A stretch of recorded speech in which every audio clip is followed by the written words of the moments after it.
Spider 2 wide banana. The line slides to the left. Watch the young back cut down the defensive end, but there's a beautiful banana. Doesn't it look like a banana, Mike? These Saints run all my favorite plays. I am really jealous. The Lions got a lot of that last week as we welcome you to another edition of the Tom Green Podcast. The Spider 2 wide banana, man. There was a lot of it last week, man. So with that being said, for the Lions-Raiders, of course, the Raiders won the game 16-10. And before we get started, I will also tell you guys that this is another Lions podcast that I am running solo because we have a guest coming for one or maybe even two shows coming up later. That is not a Lions fan, and I will introduce you to that guest when he comes on the show later. So, running this one solo for that reason. So, Spider 2 wide banana. Let's talk about the Lions. Here, I have three takeaways from last week in Oakland. One, the defense. The defense looked like a bend, don't break prototype. Kind of like Vic Fangio's bend, don't break prototype in Chicago, which they can get from 20 to 20, but once they get to the 20, it becomes a brick wall. And it seemed like the Lions were having that type of defense under Paul Pasqualoni and Matt Patricia. We obviously know that Patricia has his hands around that defense real tight, and so we can say that the defense looked bend, don't break.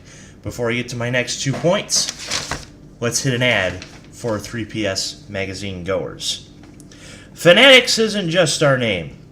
It's who we are, loyal, passionate fans, dedicated to our favorite teams in the sports we love.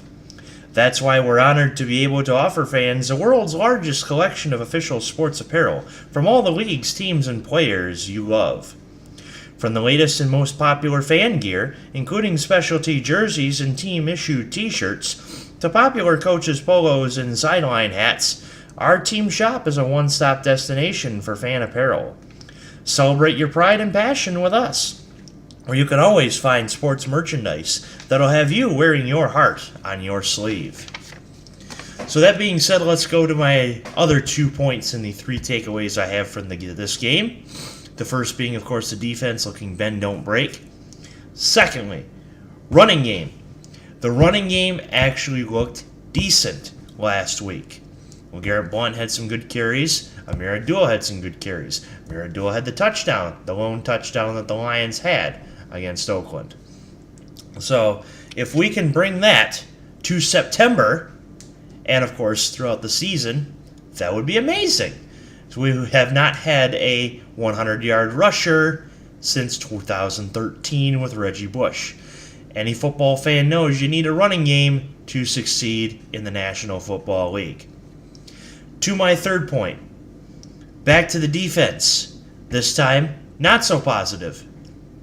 Connor Cook was able to throw pretty much, well, not pretty much wherever he wanted, but he pretty much had all the time in the world to throw.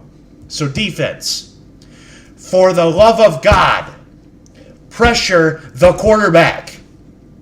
Please, pressure the quarterback. If we can pressure the quarterback, we could draw sacks. And if we can get a sack just about every drive, we can draw 3 and out almost every drive. Now, the perfect defense, of course, is 3 and out every drive. Or the perfect defense doesn't even have to go on the field. But besides that point, if you can pressure the quarterback every once in a while, maybe we could keep points from coming on the board. Now, of course, we only gave up 16 points last week in a second and third string defense. So that's impressive in itself.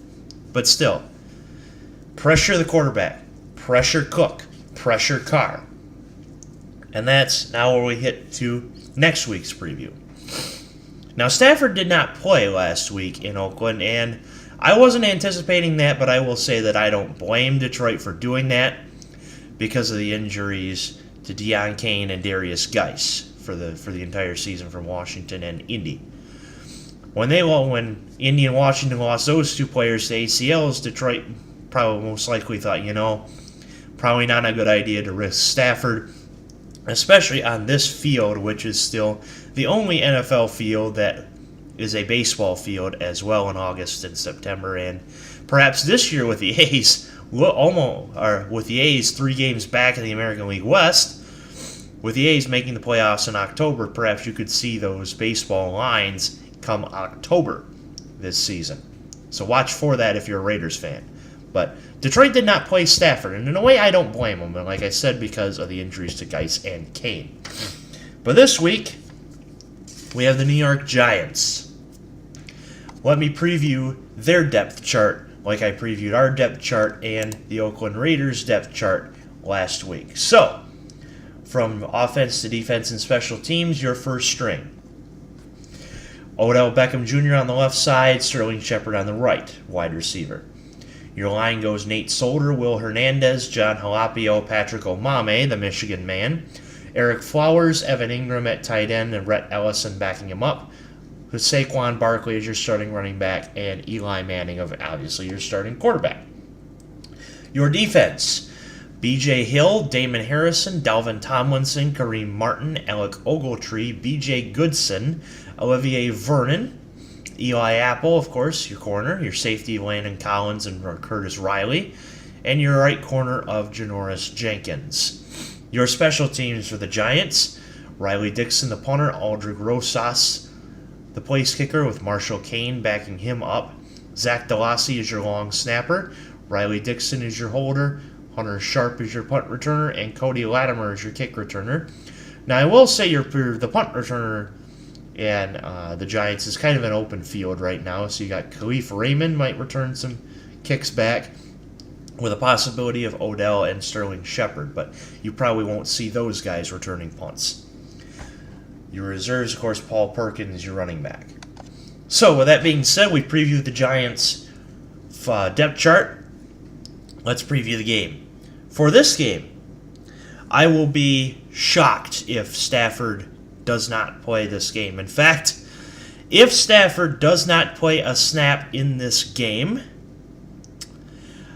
I will eat 8 Blazing Wings. How about that? Eat 8 Blazing Wings on this show if Stafford does not play a down in this game. I'm quite confident that he will play at least one down, especially at home in front of the home fans. Still preseason, I know, but you're at home. You're going to do it. So I feel that Stafford will play this game, but I won't. I will only take a bet on one down. I won't take a bet on into the second quarter or into the second half. I God honestly think he will play into the second quarter, but he will play a down this game unless he is hurt. If he actually is hurt and we don't know about it, well, then it's probably a good thing that they rest him. But I do see Stafford playing into the second quarter of this game, at least one down.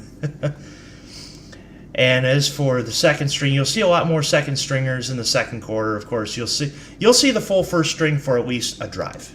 I will say first string for a drive, then you'll see a lot of second stringers. As for the game itself, the Giants' defense is tough. I'm going to say the Giants pull this one out 27-24.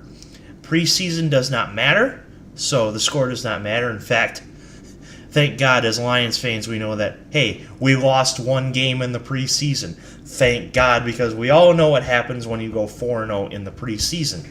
The Browns can tell you that story as well. So I think the Giants will pull out this game, but preseason does not matter. What matters is the actual plays on the field.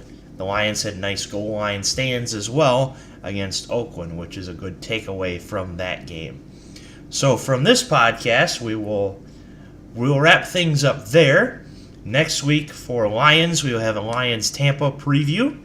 Hopefully we'll have a guest on for that. We are working on that, and if you're ever interested, contact me at TomTV23 or at TomGreenPod on Twitter.